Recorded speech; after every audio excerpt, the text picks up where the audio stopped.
Sue and I are in Providence, Rhode Island today. We're going to a show at the Providence Performing Arts Center tonight. And we've got a little extra time, so we decided to do one of the GPSmyCity walking tours of the city of Providence. So we're going to do that, give you some of the highlights, and tell you more about the app and the things that we're going to see here. Whoops. Whoops. Very busy day here. That wasn't us. That wasn't us. Yeah. Not only did we get some good exercise, but we saw a lot and learned a lot about Providence, Rhode Island on this walking tour. It was raining when we first got here, so we ended up going into Providence Place, which is a kind of city center shopping plaza here. It's right over there. Got a Boscov's and Macy's. I think it was 4 levels. 4 levels. Four yeah, levels. 1, 2, 3, 4, and then I guess there's a tower, but it's huge. Yeah, very busy today. It's March 1st, not a holiday or anything, but it was mobbed in there. It's crazy crowded. Yeah, I mean, it was a Saturday. It was raining when we first went in. Yeah, so we ended up eating lunch at Night Shift, which is a restaurant we found online. It ended up being in this event space called Level 99. Level 99, which is kind of an interesting concept. It's kind of like a Dave & Buster's or something like that, but you pay a flat fee at $35 for 2 hours, $45 for 4, I think $55 for all day. About that, yes. And they have like 50 different rooms that you can go in and do challenges. So we took some video of it. We couldn't go in the rooms because we didn't pay. So, but kind of interesting concept. Maybe a great way to spend the day with your family, although, you know, 35 sounds like a lot, but if you do individual video games in an arcade, you can blow through $35 really fast too. Easily. Right? Yeah, so not bad for all you're doing. And the rooms, they are either mental, physical, or skill-based challenges. And they range from like 2 minutes to, I think, maybe 5 or 10 minutes. So easy to just run in and out and have some fun. Next stop on our tour, the state capitol.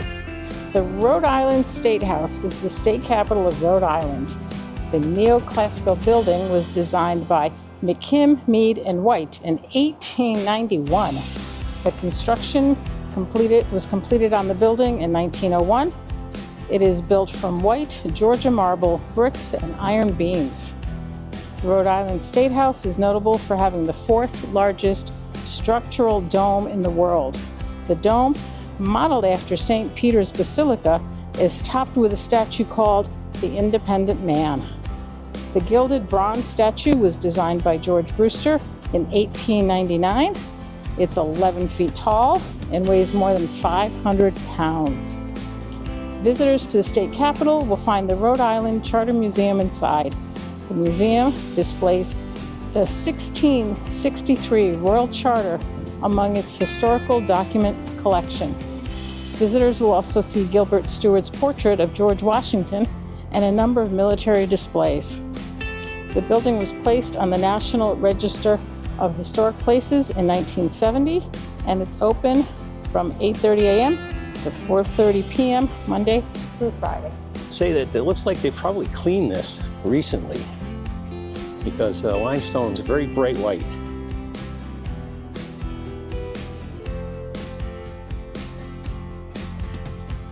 It looks like this might go all the way around.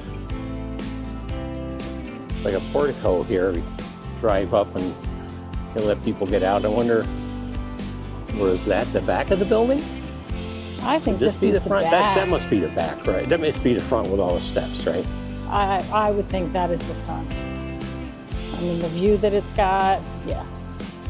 Oh, reserved for the governor. Just see the sign, and you got these 2 black SUVs here. So maybe the governor's here. Yeah, like somebody's working today.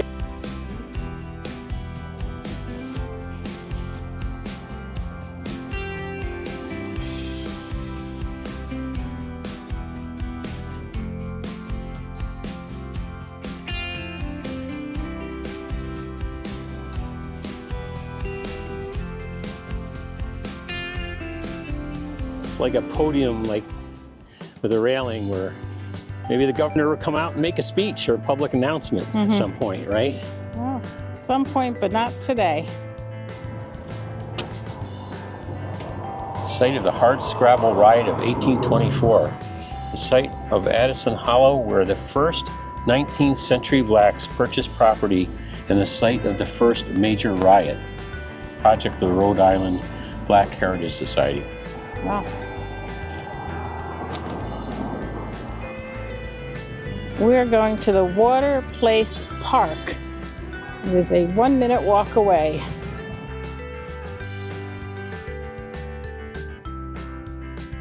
This is Water Place Park.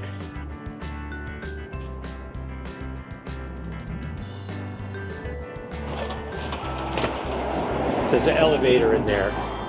Oh, that goes down? There's an elevator in this building here. It's not open right now. So if you were disabled, I guess you'd have to wait for a time when the elevator was functioning in order to access this, right? Yeah, I don't see any handicapped ramps anywhere. Well, they have some kind of a water show down here. Wonder when they do that. I'm guessing probably more in the summer. Yeah, lots of cool seating to be able to see it. The sign over there says Union Plaza. They actually have a lot of apartments all along the side too. They can just sit out on their balcony and watch if they've got shows. Yeah, if they've here. got a show or concert down here. I imagine they do stuff like that, right? It looks like there's a stage right there. Yes. And there's a little bit of an amphitheater here, so they probably have concerts here in the summer. That'd be neat to see the light show. Shall we walk around it? Sure. And it is an urban park in downtown Providence. It gets its name from its location near the Woonasquatucket River. The park rests at the foot of the Rhode Island State House. It is characterized by footbridges inspired by Venice. In addition, there's a number of activities that take place at Water Place Park. Some of these include the Convergence Art Festival, the Summer Concert Series, and the Water Fire exhibit that appears in the water on select evenings throughout the year. The park was completed in 1994, and it rests on the original site of the Great Salt Cove. The water of the cove was drained and landfilled to allow railroad tracks to meet the needs of the city. When the rails were no longer needed, the river relocation project allowed for the creation of Water Place Park and vibrant area that surrounds it. Water Place Park is well known for public art displays.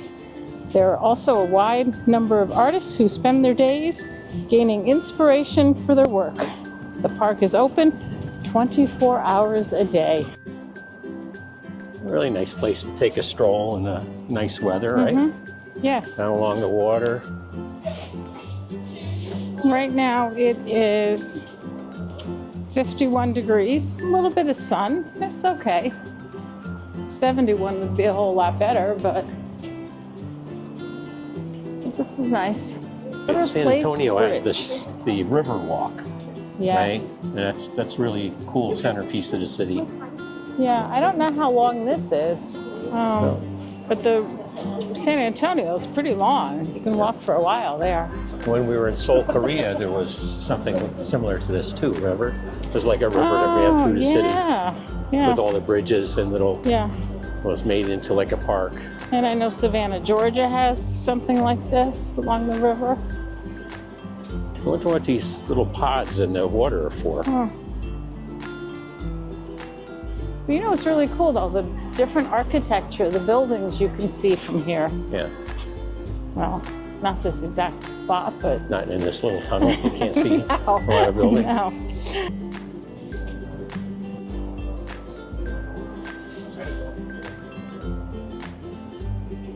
I'm glad the sun came out. Me too. There are tie-offs here for people to tie off like a boat, right? Yes, oh definitely, And there's a small dock here, so you must be able to navigate this to some degree with a small boat. I mean, it looks very shallow. You got to be able to get under those bridges because they do not allow big boats over there. They're not opening for you. Right. So maybe small kayaks and dinghies, canoes. Maybe they have. There's another little stairs and amphitheater here. Maybe in the summertime there's little tour boats, you know, little flat bottom boats that come through and do little city tours. We'll have to look at that and see. Lagonda's fleet of authentic Venetian gondolas is available for tours during water fire events and other dates throughout the summer and fall. The Providence Riverboat Company offers guided historical tours of Providence's waterways throughout the summer and fall, and also offers rides during water fire events.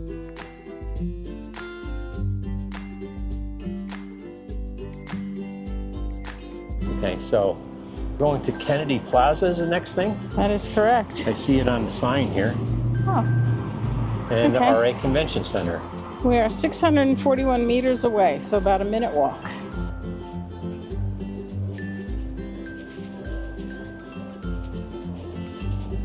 All right, this wasn't on our walking tour, but this is Burnside Park. This statue is Ambrose Burnside statue. Okay, we'll have to figure out who he is later. Military guy, it looks like. Oh yeah, definitely. Always nice when you see a park in the middle of the city. Yeah. You gotta walk all the way around the statue to read the memorial here. Okay, a gift to honor the memory of Carrie Mothhide. Mothhide, M-A-T-H. description. Daughter of the late Nicholas Brown of Providence, from her husband, Paul Bajnadi, Oh, Bajnadi, that's an I. Bajnadi. Turin, Italy. Erected AD, oh boy, Roman numerals, Huh. 1000 DCCC, 1900 maybe? Yeah, because I think that's 1,500 and those are 100, so 1,900. I'm thinking 1900. Huh. We're heading to Kennedy Place from Burnside Park. Well, it's going to be a public square in downtown Providence.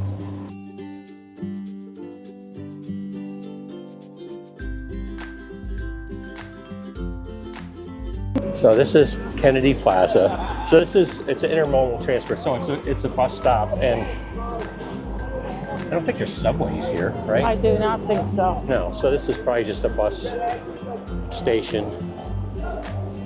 So the description on Kennedy Place says it's a public square in downtown Providence. The square is surrounded by some of the city's most important buildings, such as City Hall and the John O. Pastore Federal Building. Burnside Park, which we were just in, and Union Station are also nearby. Prior to its creation, the area was part of the Great Salt Cove Estuary. It was filled in to create a rail yard and terminal in 1846. Unfortunately, a fire burned the large building in 1896, and the spot was turned into City Hall Park. The square was renamed to Kennedy Plaza after John F. Kennedy was assassinated in 1963. 30 years later, the mayor of Providence redesigned the square into Central Bus Depot. It has been stated that the square has been renovated more than any other spot in the city. Today, the plaza is a pedestrian-friendly area that remains rife with history. The bus stops and benches that proliferate Kennedy Place were once a spot where presidents like Theodore Roosevelt and Woodrow Wilson delivered speeches to the nation. It was where General Ambrose Burnside readied his troops for war. John F. Kennedy gave his last speech as presidential candidate in the plaza. Kennedy Place is also known for its public art. The 1871 Soldier and Sailors Monument was created by Randolph Rogers and Alfred E. Stone. This is Two Faces. Could use a good pressure washing. I think it's supposed to be that color. Okay. Right now it says it's Federal Building, United States Courthouse down here. The federal building. If I look at the map, Maybe City Hall is down there. Providence City Hall is the municipal government building. It's open for self-guided public tours. Construction of the building began in 1875 and was completed in 1878. It was designed by Samuel J.F. Thayer in the Second Empire architectural style. The building is made of cast iron, masonry, and granite. The first of its 5 public floors was built 5 feet above street level in order to protect against flooding, though there is now a street-level entrance accessible to the general public. The gallery at City Hall is on the 2nd floor of the building. It showcases work from local artists with monthly exhibits. The building fell into disrepair and was slated for demolition until a plan was put into place to restore the building to its former glory. Historians Antoinette Downing, Frank Moran III, and Irving B. Hayes led the restoration work, which began in 1975 and was completed in the 1990s. Providence City Hall was added to the National Register of Historic Places in 1975.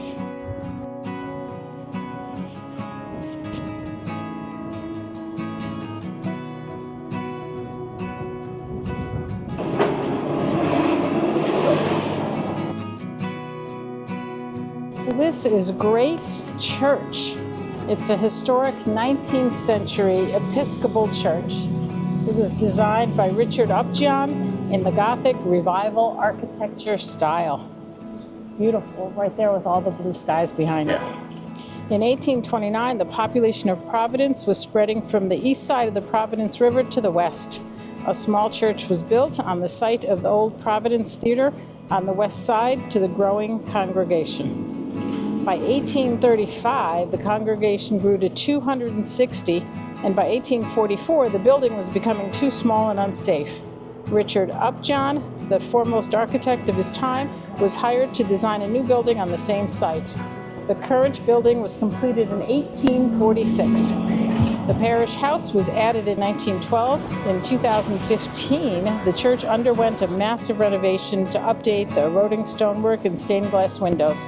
A 3,000-foot glass pavilion was added in 2017. Grace Church has a dedicated cemetery that was purchased more than a decade before construction of the church was completed.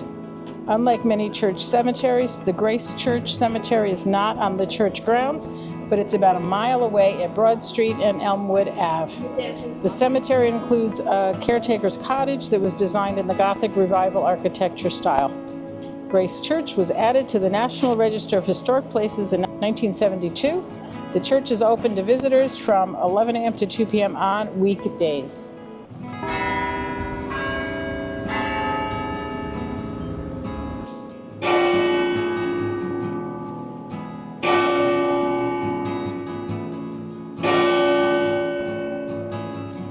Certainly are a lot of shops and restaurants everywhere we've walked in downtown, right? A lot of them, There's quite a bit of activity for a Saturday. And you got these nice cobblestone or brick-lined streets, cobblestone or brick. Nice architecture in the buildings. I mean, look at this one here coming up on the left with all the carvings. So the Westminster Arcade was built in 1828. It was designed in the Greek Revival architectural style by Russell Warren and architectural firm Tallman and Buckland. The 2 street-facing sides have 6 iconic columns that echo the styles of Greek temples. The other 2 sides were left purposefully blank, as it was expected that other buildings would eventually be added. The arcade, as it is most commonly known, was the nation's first enclosed shopping mall.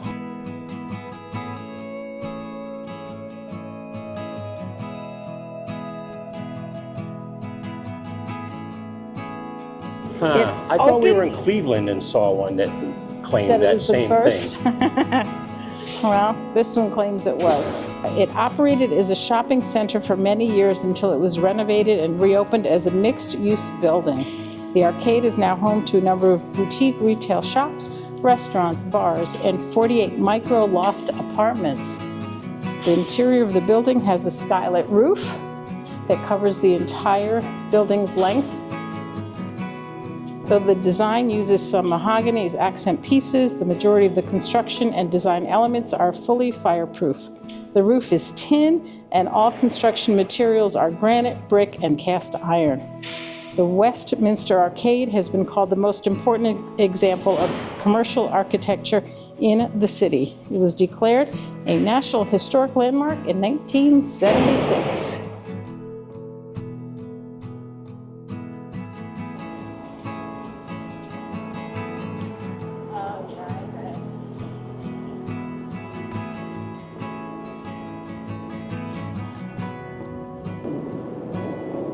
Edward Mitchell Bannister, 1828 to 1901. An artist, abolitionist, and equal rights activist in Boston and Providence.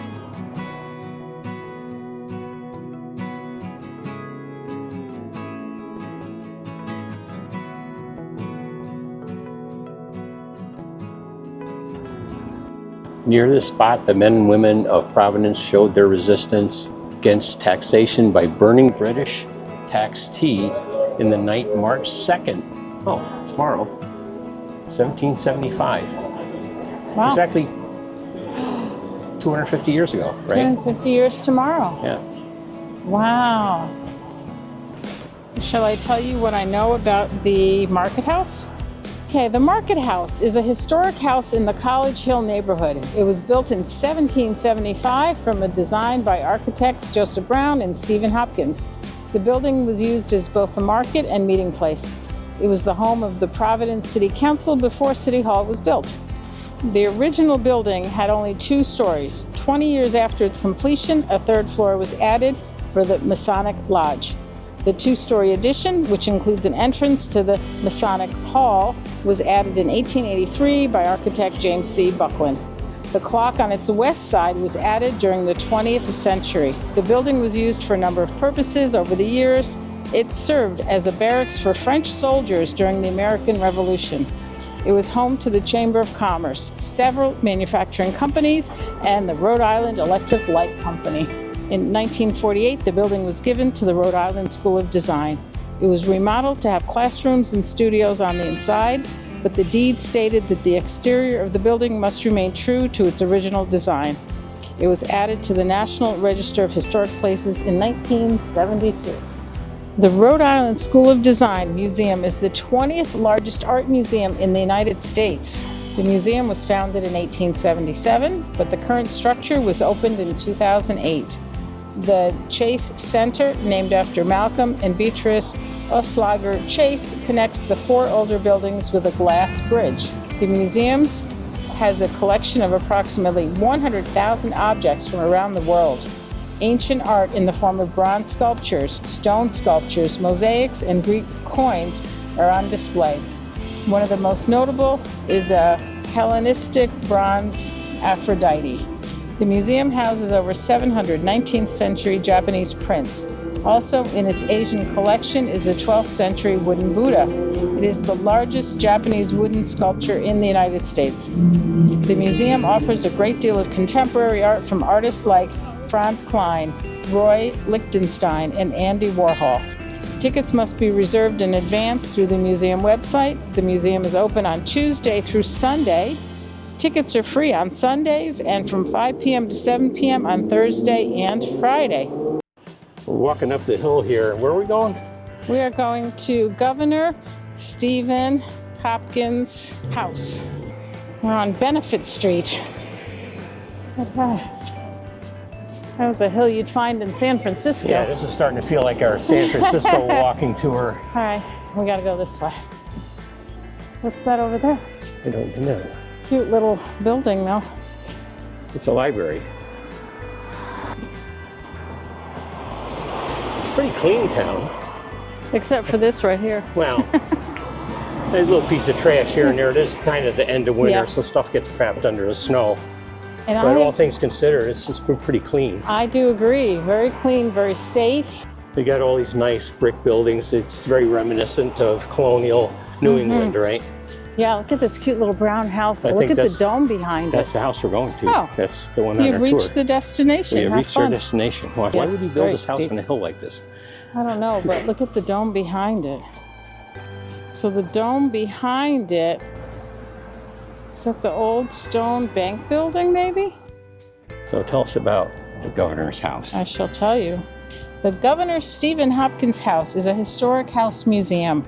It was home to Rhode Island Governor Stephen Hopkins, who was also a signatory of the Declaration of Independence. The bulk of the house was built in 1743. The original house was built in 1707. It was purchased by Hopkins, who had the home significantly altered and enlarged. Visitors will see a central hallway, parlor, study, kitchen, and 5 bedrooms. Wow, it's very small for 5 bedrooms. A room on the building's second floor is thought to have been the slaves' quarters. Hopkins lived in the home until his death in 1785. However, at that time, the house was on South Main and Hopkins Streets. It was moved in 1928 to its present location. Oh, okay. That makes more sense. The home is maintained and operated by the National Society of the Colonial Dames of America. It was placed on the National Register of Historic Places in 1970 and was declared a National Historic Landmark in 1978. The house is open on Wednesdays from 11 a.m. to 2 p.m. throughout the year. From April to November, it is also open on Saturdays from 10 a.m. to 4 p.m. The home is open at other times by appointment only. Here, I guess, is Brown University. Brown is considered one of the Ivy League schools, right? I believe so. I like doing the walking tours. Go out, learn some stuff. It's fun. Look at the sidewalk here. Yeah, it's a Looks like it's a herringbone pattern. There's a John D. Rockefeller Jr. Library.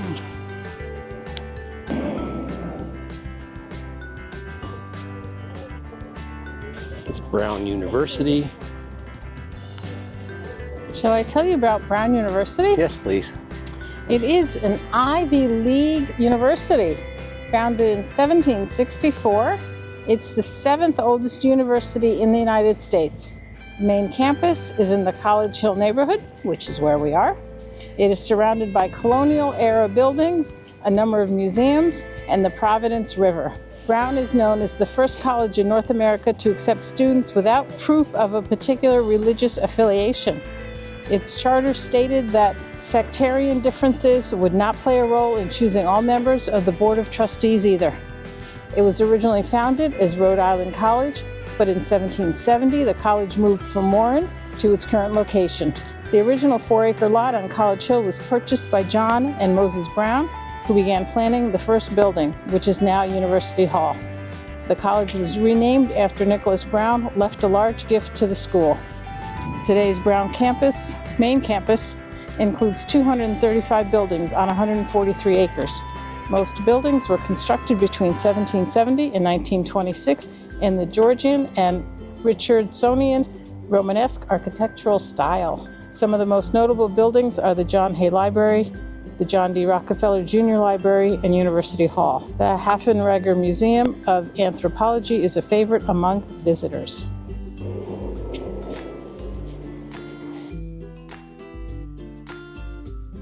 So we got a little messed up on the walking tour because we had it on button that has driving. They So have driving, biking, and walking. yeah, so make sure if you use the app and you're walking, you actually pick the walking version because otherwise you're going to be walking a lot more because it's going to account for one-way streets and all that kind of stuff. Yeah, so that was the problem here. There's a lot of one-way we streets kept in zigzagging Providence. and wondering why, and then we realized we had. Look at that tunnel. Well, yeah, look at that. Wow. We had it on driving, so we switched it to walking, Yeah. and now it seems to make a lot more sense. Yeah, Thayer Street is a historic street in Providence that continues to be a popular spot today. It was renamed from Cross Street to Thayer Street in 1923 after Dr. Williams Thayer. The original street was built in 1799. Thayer Street serves as a communal center for Brown University students and locals. Unlike similar streets in other university towns that are taken over by chain stores, Thayer Street is known for hosting a large number of independent shops and restaurants. There are a number of popular spots on Thayer Street. Some of these include Blue State Coffee, Rockstar Body Piercing, Avon Cinema, and Nava Apparel. A few chains like Starbucks and CVS Pharmacy exist on Thayer, but these are the exceptions. Restaurants on Thayer Street represent a wide array of cuisines, from Middle Eastern to Mexican to Asian offerings. In addition to shopping and dining, Thayer Street hosts the annual Thayer Street Arts Festival. Outdoor films and exhibits take over the street in late September. Yeah, I think it's great. It's well worth the $13 a year Yes. subscription for all the cities and stuff that it covers. I think it's nice to have someone, or the app, tell us, go to see this, go walk here, and if you happen to walk past something else that looks interesting, you stop and check it out. 5:20, it's starting to rain a little bit, and it's about like 40 degrees out maybe. And it was 0% chance of rain. Is that the State House there? Yeah, we should walk up and look at that.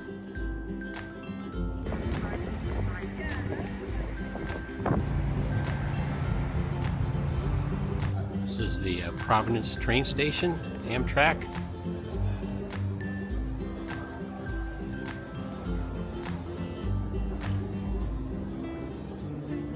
And this goes to the State House and the mall where we're going right now.